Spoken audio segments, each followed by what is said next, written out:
Breaking news. Additional body cam police videos were just released regarding the UNLV campus shooting that took place over a month ago. I also have an exclusive interview with a student who was on campus during this crazy mayhem. She took pictures and videos of things as they happened and even got a picture of the shooter when he was trying to hide from the cops. Welcome to A Life Without Parole.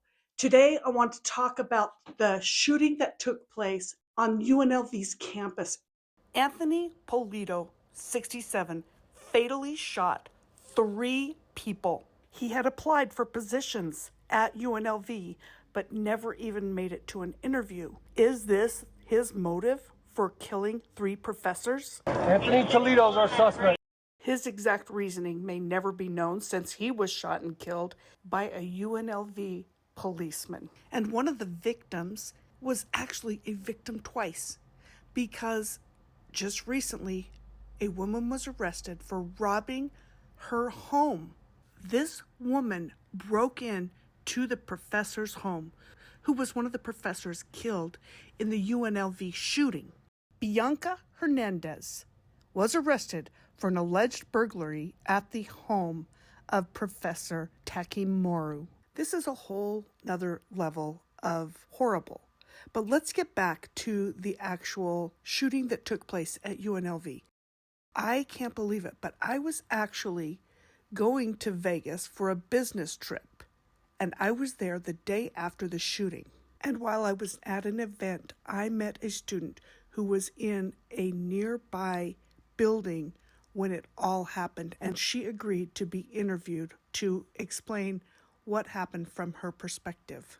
When I first talked to her the day after the shooting, she was convinced that the news that was being released was inaccurate, that there were multiple shooters, and there was so much more to this story. I'm going to piece all of these things together. And now that time has passed, we can put all the pieces to this puzzle together and figure out what exactly happened. A lot of fear across the faces of those young men and women at UNLV today. Sources telling ABC News the alleged shooter, 67-year-old Anthony Polito, was a former professor who had applied for a position at UNLV and was not hired. Polito had ties to North Carolina and Georgia, listing on his LinkedIn page that he had a PhD in philosophy and a master's in business administration. Authorities say he was armed with a handgun when he carried out his rampage, killing at least 3 people. A 4th rushed to the hospital, now in stable condition. No student should have to fear pursuing their dreams on the college campus. What happened today is a heinous, unforgivable crime.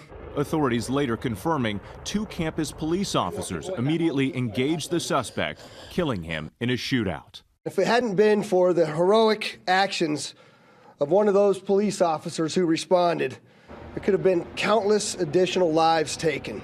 I was in Las Vegas, and I actually met someone who was on campus in a building not far from where the shootings were happening. And she took a picture of the shooter. At the time, she thought it was someone trying to escape the shooter, and then found out later, no, it was the shooter trying to hide from the police. And as we know, he didn't survive that day. So let's talk about all of this trauma. And what's interesting is, for a while, it appeared that the information that was being given to the press from the university wasn't lining up what transpired with the eyewitnesses. The timelines weren't adding up. In fact, Kiersten, my eyewitness, said that she was getting a notice that the press had released that the shooter was deceased and the shooting was over. And after that happened is when she got another notice to be on alert. Kiersten showed me the text messages that were still on her phone that she was receiving during the day. I took a picture of her holding her phone with the text messages. And here's the part where it was very confusing to her and to us at the time. The messages were continuing and they were saying, run, hide, fight, shots fired. Then, while she's still hiding in place, she sees on the news a report. She's checking her phone. She sees a report that the shooter is down. But then there's another text that comes out that there is another shooter. In this text, it says, responding to additional reports of shots fired in the student union area. Evacuate the area. Run, hide, fight. So the information wasn't correct that was going out. Doctor, I think they just heard 3 more shots.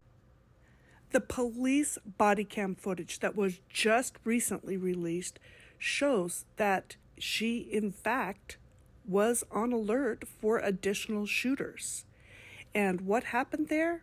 I'll explain that in a minute. But first, let me show you the interview that I did immediately following this shooting with an eyewitness. And today I have Kiersten Simmons. She is a student at UNLV, and she's going to tell us about what it was like from her perspective. So welcome, Kiersten. Thank you so much. Thank you. Here. Yeah, it was crazy. I'm gonna be honest. When I started that day, I was actually kind of taking photos around campus because there's a really big thing on Instagram that's like, oh, like post a dump of photos of like, this is what your month has been like. And I was going to do one all about like my first real semester in college. And because, there's been funny things all around the campus. We have so many random things because it's an open campus. And I remember going to school that day and just taking photos of like, oh, I could do this. It's a college dump. Like one of the first things I see in the morning is a please do not feed the cats poster. Like, because we have wild cats that roam the campus. Oh, really? And then I remember, and that's from the university? That's at the university. It says like, please do not feed the cats. We're trying to catch them and get them like spayed so that way they stop reproducing, because there's like 7 of them now. Okay. And I remember like taking photos of all of that stuff. And I remember there was one day that we had like tons of missing posters that were posted everywhere. And like, it was so random. And then they got taken down. But I found one in the business building, which I am a business major. So I found one in the business building. So I ended up taking a photo of that, and I'll send you that, of course, as well. And so, I was just going about my day taking photos, and I got there early like I always do, was studying for my class. And I was in that building that morning, and I was just expecting everything to go how it normally goes. I have about a 4-hour break. So I go to my first class, which is in, I believe, BEH 226. So that's the upper level of the first building that got hit. And then I go and sit in the library, which is where it was when the when the whole incident happened. And from there, it was just, I turned my phone off because I just wanted to study because it was exam week. And my friend called and she said, "Where are you?" And that's when I knew everything was going wrong. Okay, so you had your phone turned off? For the most part. So like a silencer. Yeah. So the UPD, the texts that got sent out, they send us texts all of the time. They're like, hey, there's a traffic incident right here. You might want to avoid it. So when I saw that was who was messaging me, I ignored it. Mm-hmm. I looked on my watch and I was like, oh, UPD, it's probably about the rodeo that they were hosting in the Thomas and Mack Center. And it was probably that traffic was going to be busy for a couple days because they'll send us updates about that kind of stuff. So I just put it aside. I didn't, because I wanted to just focus on writing my papers for my exams. And then a friend called and she said, "Where are you? Are you okay?" And that's when I looked at my phone, and that's when I realized that something was happening. And then over the loudspeaker in the library, it was. You hadn't heard anything? Nope. And then sounds. So okay. Yeah, about a minute after the text went out, a friend called. And then a minute after that, the library staff said, "Get away from all the windows, get away from all the doors, pretty much hide." So the entire first floor hid because they're the ones that were closest to windows and doors. And then the second and third floors, I was on the third floor of the library. which is just how close is the library compared to the business building? So the business building is about, the best way to explain it is, so the business building is about here. There's one more building, which is the hospitality building. And then diagonal to hospitality is right where the library was. So that's how I ended up getting a view of the shooter who was hiding on the side of the building. And everybody I was in that room with, we all thought that was a student. We all thought, man, we're so thankful that he got out of there. Like, we're glad he's hiding, because that's what we thought at first. And then we saw the cops on the roof and we're like, oh crap, that's not him. Like, that's not a student. Wow. Yeah, it was pretty insane. One thing that we know now, the shooter actually hid out and was able to go downstairs. He even made it outside before they actually were able to figure out he was the shooter and take him down. In fact, in this video, the cops are seen telling the shooter to go to safety. How would they know?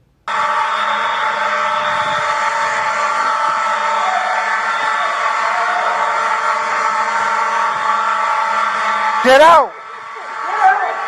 This is the shooter in the black trench coat. Third floor. How'd you get up there?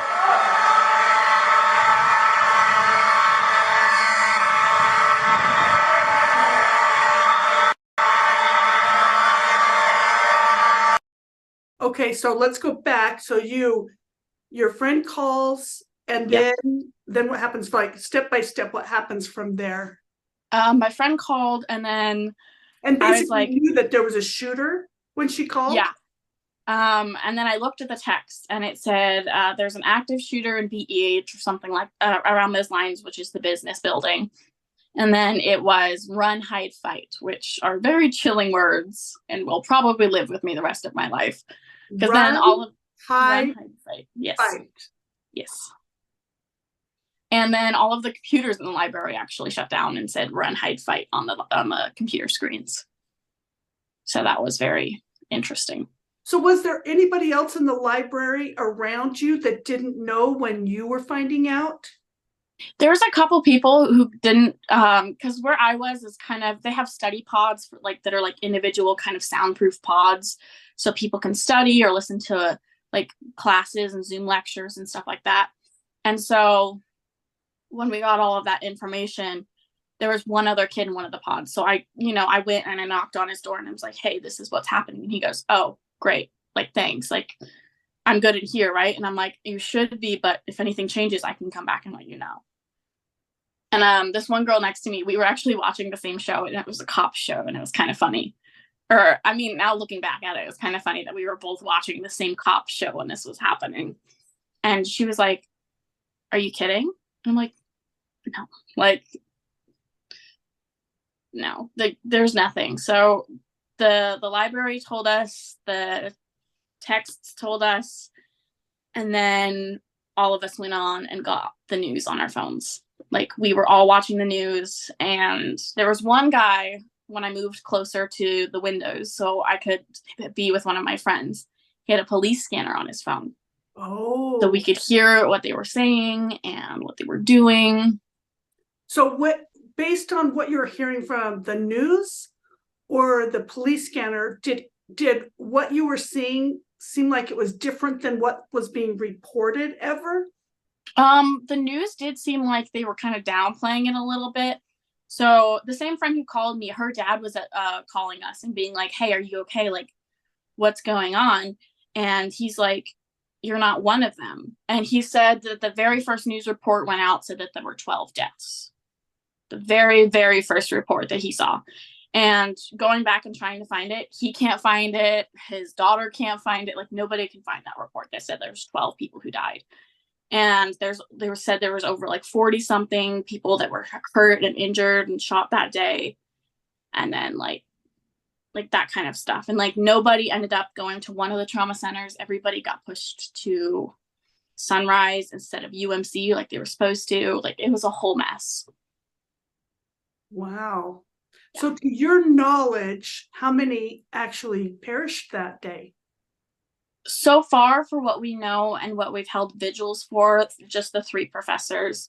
But going off of kind of what we've heard on the radio, we think 12. Now remember, this interview was done right after the shootings happened, before we had all the information. We now know there were 2 professors and an assistant professor, so 3 victims, and then the shooter was also brought down, so 4 deaths that day. Oh, wow. At least the most of us students think that more than 3 died that day. Because I had a friend who was walking past the building. I actually had a friend in the building, and I didn't realize until about 2 days ago, because she texted me that she was actually in the building. And I had a friend walk by, and she said that she that was walking by when the shooting happened, and she said that there was 15 shots that went off at once. Polito arrived at UNLV about 15 minutes before the shootings. He exited his car, placed items in his waistband, and then entered the business school just after 11:30 a.m. The gunfire started 15 minutes later. The sheriff reported the rampage ended around 11:55 a.m. when Polito left the business school and was confronted by police outside the building. The police are still investigating how many rounds were fired, but the sheriff said that due to the sheer amount of ammunition in the gunman's possession, the sheriff believes Polito may have been headed to the student union, which is next to the school, when he got shot. The shooter brought 11 magazines with him to the campus, and police found 9 of them on the shooter after he was killed. The shooter, Polito, appeared to be struggling financially. When the police arrived at his apartment Wednesday evening, they found an eviction notice taped to his front door. And inside the apartment, detectives found a chair with an arrow pointing down to a document, basically a last will and testament, which I personally would never, even if I could get access to it, I would never read it or share it on this channel. He doesn't deserve it. And I had a friend walk by, and she said that she that was walking by when the shooting happened, and she said that there was 15 shots that went off at once. And that just terrified her. Like, she's shaking, and I'm terrified for her, because I'm just like, I don't know how you get through something like that. So 15 shots, like what? She's hearing like a semi-automatic, boom, boom, boom, boom, boom, boom, boom, boom, kind of like that. Yeah, I'm pretty sure. She said when she was texting us, she was trying to make sure all of us were okay, and she's like, I was next to the building when the first shots went off. I heard about 15. That's why, I'm confused in how only 3 people died. Yeah. And they're only saying 1 other person got hurt. If that makes sense. I'm just like, it doesn't make sense. And if you look at some of the other students' reports on the news, not everything makes sense. Because there was one girl, and she said, I don't know why they're saying he's dead. I saw them put a guy in the back of a car. There is a video of one of the suspects being killed. That is true. There is one that is dead for sure. But all of the students know that there was more than one. Really? Yes. After the first alert of the shooter's dead, because all of us were on the news. We were all trying to figure out what was going on other than what we could see. And after they were like, oh, shooter is confirmed dead, the second building got hit, the student union, which is right across from the business building. And between the business building and the library, right? No, so the business building it's on the other side. Oh, the other side. Okay. Yes. Oh, man. So you, from your perspective, you actually saw the shooter before the police got to him. Yes. And then we don't know necessarily what happened, because there's the videos from one of the hallways, and it's the shaky videos. I don't know if you've seen it. And it's nothing's really making sense, because it's such a shaky, it's blurry, but it shows the guy on the side of the building. And that's what everybody in the library could see, is we could see the guy on the side of the building. And one of my friends, actually, the one who was inside of the building, inside of the business building when the shots were fired, she's like, wait, you saw him? And I'm like, unfortunately, yeah, a lot of us in the library did see him. And she's like, and so I sent her the photo, and she's like, okay, that kind of makes me giggle a little bit, that he thought he can kind of get away on the side of the building. Now that we have additional footage from the police body cams, that person may really have been, that she's talking about, may have been an innocent bystander. It's just so chaotic and crazy. You don't know who the good guys are and who the bad guys are, and the police have to challenge everyone who shows any sign of suspicion. So after they say the shooter's down, then what happens to everyone then? Like the entire campus? Or like in the library, what happens? So after they say the shooter was down, we were still waiting on, after they say he was dead, we were still waiting. And then we got the next message that that the cops are responding to additional reports of shots fired in the student union. After the suspect is down, more texts are still coming. UNLV, University, responding to additional shots fired, this time in the student union building. Evacuate, run, hide, fight, continue to shelter in place. And then we got the next message that that the cops are responding to additional reports of shots fired in the student union, which is right next to BEH. And that's so in this kind of text, is it the same thing? Run, hide, fight. Yes. Run, hide, fight again. Yes. I think I got about 4 or 5 texts that day. And each text was followed by an email as well. Wow. Wow. Okay, so once they feel like it's completely secure, there's no more shooters, what was the time frame from the initial text until it's kind of an all clear? There really wasn't one. So they actually didn't know how many shooters there were. They tried their best to get us out in the library, at least. And I actually do have a video of this. So again, I'll send it to you. Okay. They had us put our backpacks on our fronts to protect all of our organs in case the guy was still out there. Guy or gal, because they think that the one that they were still missing was a girl. And so we all had to wear our backpacks on our front when we were leaving. And as we were leaving, as you're leaving, did you feel like that was going to help you at all? No. Yeah. But also it didn't help because as we were leaving, we all heard a thud. The cops tackled somebody inside the library or outside. Like it was either inside or like right outside the door. They just tackled somebody. I'm going to show you the videos that she took. Now you have to realize they do not know at this point if there's multiple shooters or not. And they have to assume anything suspicious. I mean, literally, if they have one split second that they stop to pause, to think, is this a good guy or a bad guy? It could mean somebody's lives or their own. So they have to make spontaneous decisions. I have no doubt that it was so scary for the students, but also so scary for the police. Oh, you could right here. They come in right now.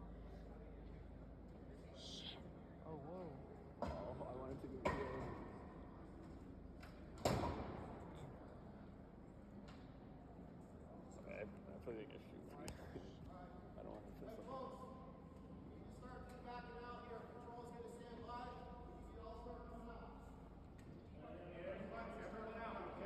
The students and faculty hiding out in the library had no idea what was going on. They were getting reports that 12 people had died.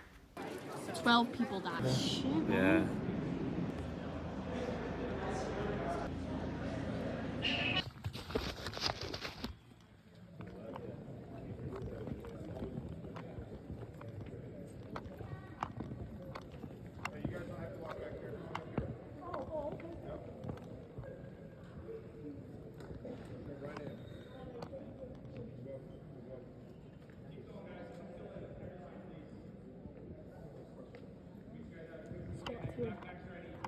Fill in on that side as well. You guys can split it up. Split it up.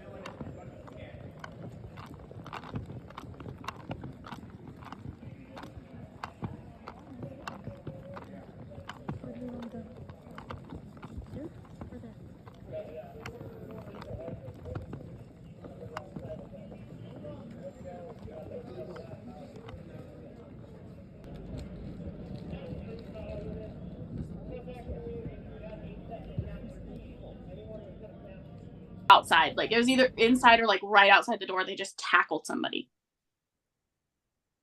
And it just like, I remember there were 2-3 girls that were just like freaking out. And I was trying to stay with a group of girls that I knew because I wanted to make sure that they were safe as well. So I let those girls go in front of me to get out because there was a process to getting out. I remember I was pat down like 3 or 4 different times that day. My bag was searched at least 3 times.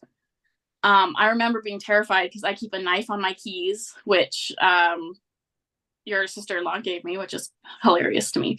But I keep a knife on my keychain at all times. And I remember thinking, like, they asked me if I had sharp objects on me, and I'm like, I carry a knife on my keys. Like, am I going to be in trouble? Like, I carry a knife, you know? But I remember just like, I was pat down a few different times. I remember not being able to leave. I remember like I had to, like, they were yelling at people, like, did you see anything? Did you hear anything? Did you do this? Did you hear this? Or like, it was just, and it took over from the moment we got the first text, it was at least 4 hours until I got out of campus. Wow, that's a long time. Yeah, I was in the library for at least 3, and then they wouldn't let us go. And we didn't know we could go for another hour or so after. And then I drove my friends to a Walmart down the street so that way they could be like out of everything. Their parents could come get them because you couldn't go get your car if it was on the other side of campus. And so was this police or was it SWAT teams or who? There was everything. Yeah, everybody you could think of. So they had police, they had SWAT, FBI was there. I remember somebody said that their parent was like one of those like high school cops. They had every single cop in the county that they could pull. Like they pulled all of the high school cops, everybody that they could, and they were all there. Because they don't know if there's multiple shooters in multiple locations. Yeah. Wow. And I remember like all of the buildings that were far enough away, they got to get out early. Like they were like, my boyfriend was in one of those buildings and they're like, you can leave. I'm not going to stop you. Like, I can't keep you here. If you want to run, run. But you didn't get that option. I was too close to get that option. Yeah. Wow. That's got to be so hard. So what's the, you know, once you can leave, then what does the university do from there? Like, how do they handle it? I know that building is still closed right now. That building is definitely like off limits to everybody. I know after that, like it took them another, I think, couple hours because they were clearing each building one by one. And they broke down the doors to the library. They didn't have keys or they didn't unlock it. They had SWAT break in the doors, crowbars and like the battering ram, like whole 9 yards. And then like every cop show you've ever seen, they came in with the guns and they like cleared the room. And so you're like hands up, like, yeah, they made us walk out of the library with our hands up. Hands to the side, backpacks on the front. We got frisked pat down and then searched. Gosh forbid you wanted to use the restroom, you had to get searched and pat down again. So were people for the most part in shock and calm, or were people hysterical? There was a good mix of both. A lot of people that I knew were kind of like a mix, or a lot of people that I was around were kind of in a mix of hysterical and calm. When I was leaving, there was a big group of girls that was hysterical because they just saw a guy get tackled. And I'm like, okay, that's understandable. Like, absolutely. I didn't see it. I was just about to be pat down when that happened. All I heard was the thud. And I'm like, I'm getting out of here. So was this just most likely a student who wouldn't comply with the rules? I don't know, because I don't think anybody knows what happened with that. Yeah. Because everything went so fast that everything was going just fine. Everybody was evacuating. And then all of a sudden you just hear a smack. Wow. So as far as the university goes, what did they do about finals and classes? And so they canceled all finals, all classes. For the most part, they were actually optional to take. So it's kind of what happened in my high school during COVID. Yeah. When COVID hit, it was you can take your final exams if you want to, if you want a better score. Yeah. That's So, pretty my much goodness, what they did. You've lived through COVID and all that weird, and then this. Yeah, COVID, this. There's apparently like holes in the sun or something now. I'm like, can I just graduate already? Yeah. Oh. I'm like, well, at least they canceled the exam, so at least there's one thing that kind of Because came out you of it. would have been done when? When would school have been over? School would have been done this week. So I think yesterday, school officially ended. So where do you think it goes from here? You go back in January and try to rebuild, or do you think some students will just be like, peace out? Some students I know aren't going back. Yeah. I don't know how I'm gonna go back, honestly. I tried to go back for the vigil that they held on Wednesday, and I barely made it a couple feet in. Like, I couldn't be there. And I was on the other, they held the vigil on the complete opposite side of campus. Well, and I know that I was with Kiersten a few days ago, and there were just some fireworks that went off, and that's startling to you. I mean, I can't imagine how many students now will be affected by this for probably a lifetime. Yeah. I know the school is offering like free counseling and stuff. I know a lot of therapists here are. And I mean, like, that's like a small thing, but I know it means a lot to a lot of people down here. And especially after we had that big October 1st shooting a couple of years ago that created the hashtag Vegas Strong. They've revamped it to be UNLV Strong this year. Well, I appreciate it so much, Kiersten. I know it was a big ask to have you come. Of course.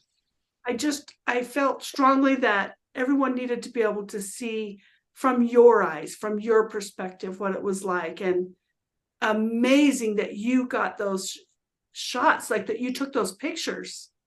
I mean, you were really in the thick of it. So I thank you so much, Kiersten. And apparently the gunman had a list of targets at the university, plus 150 rounds of ammunition. It is so devastating. And I think about how it used to be. I used to work at a school, and we would practice this kind of scenario as a drill. I mean, when I was young, we would practice tornado warnings, or what do we do if there's a fire, or and so now you have to practice, what do you do if there's an active shooter? And even 15 years ago, the protocol for what you do is completely different now. And it's interesting that the text message that was sent to all UNLV students was run, hide, fight. Run, hide, fight. What a terrible day that was for Las Vegas. These tragedies are becoming more and more common, and that is horrible. We have to do what we can do to protect people from these crazies. It is absolutely devastating. The amount of trauma that those students and faculty will have for the rest of their life because of a horrendous situation. All I can say is my heart goes out to the UNLV students, and I hope that we can all rally around them and help them to find peace after this terrible tragedy. Don't forget to subscribe, and I will be bringing you more information when I get it. And I'll see you again soon.